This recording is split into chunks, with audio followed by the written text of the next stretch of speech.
चुनावों में काले धन के प्रभाव की चर्चा ये कोई नई बात नहीं है, वर्षों से हो रही है।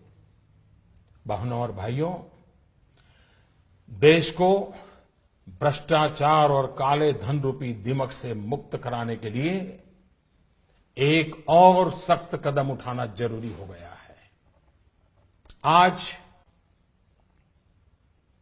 मध्यरात्रि यानी 8 नवंबर 2016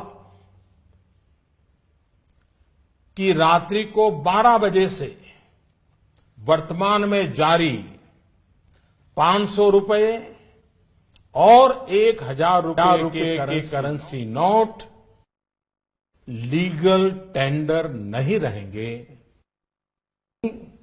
ये मुद्राएं कानूनन अमान्य होगी। 500 और 1000 रुपए के पुरानी नोटों के जरिए लेन देन की व्यवस्था आज नहीं होगी।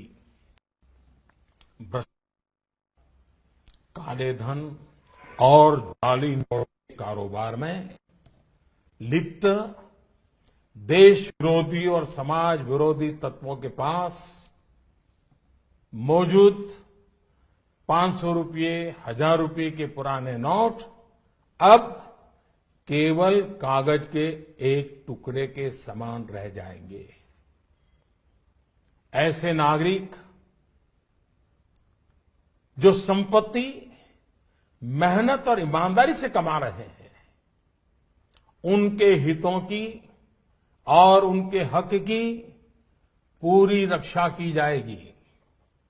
ध्यान रहे कि 100 रुपये, 50 रुपये, 20 रुपये, 10 रुपये, 5 रुपये, 2 रुपये और 1 रुपया का नोट और सभी सिक्के नियमित है और लेन देन के लिए उपयोग हो सकते हैं, उस पर कोई रोक नहीं है।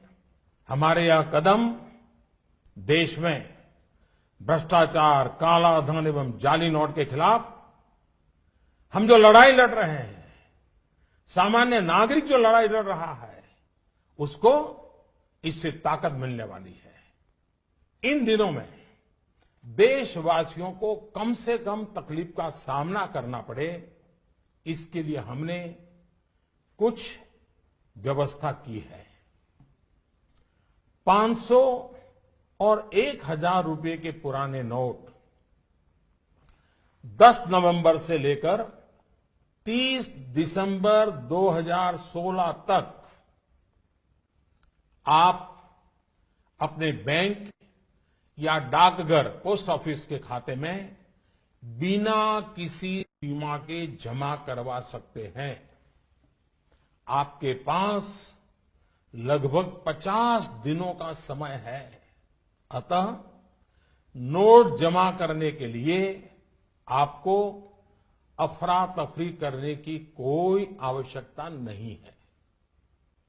आपकी धनराशि आप ही की रहेगी, आपको कोई चिंता करने की जरूरत नहीं है। 500 रुपये या 1000 रुपये के पुराने नोटों को खाते में डालकर आप अपनी जरूरत के अनुसार फिर से निकाल सकते हैं। केवल शुरू के दिनों में खाते में से धनराशि निकालने पर प्रतिदिन 10,000 रुपया और प्रति सप्ताह 20,000 रुपये की सीमा तय की गई है। ऐसा नए नोटों की उपलब्धता को ध्यान में रखते हुए किया गया है। इस सीमा में आने वाले दिनों में वृद्धि कर दी जाएगी। खाते में जमा करने की सुविधा के साथ साथ एक दूसरी सुविधा भी दी जा रही है। तत्काल आवश्यकता के लिए 500 और 1000 रुपये के पुराने नोटों को नए एवं मान्य नोट के साथ 10 नवंबर से 30 दिसंबर तक आप किसी भी बैंक या प्रमुख और उप डाकघर, हेड पोस्ट ऑफिस और सब पोस्ट ऑफिस के काउंटर से अपना पहचान पत्र जैसे कि आधार कार्ड, मतदाता कार्ड यानी कि voter card, passport, pan card इत्यादि सबूत के रूप में पेश करके आप नोट बदल सकते हैं। प्रारंभ में 10 नवंबर से 24 नवंबर तक 4,000 रुपया तक के पुराने 500 एवं 1,000 रुपये के नोट बदले जा सकते हैं। 15 दिनों के बाद यानी 25 नवंबर से 4,000 रुपये की सीमा में वृद्धि कर दी जाएगी। ऐसे लोग जो इस समय सीमा के अंदर अर्थात 30 दिसंबर 2016 तक पुराने नोट किसी कारणवश अगर जमा नहीं कर पाए, उनको 500 और 1,000 रुपए के पुराने नोट बदलने का एक आखिरी अवसर भी दिया जाएगा। ऐसे लोग रिजर्व बैंक के निर्धारित ऑफिस में अपनी राशि एक घोषणा पत्र यानी डिक्लेरेशन फॉर्म के साथ 31 मार्च 2017 तक जमा करवा सकते हैं।